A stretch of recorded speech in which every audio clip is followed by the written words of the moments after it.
আল্লাহকে জিজ্ঞেস করে, আল্লাহ আপনার বান্দার রমজানের এই নেকিটা 70 লিখতামনি।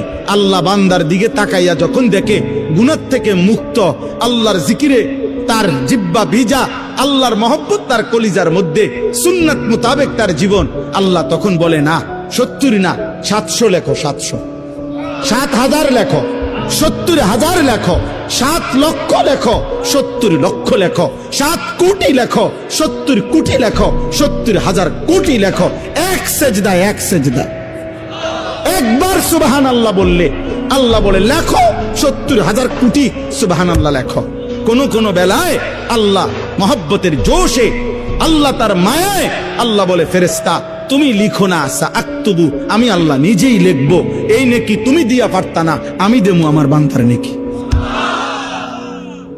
বলেন বাপ, বলেন।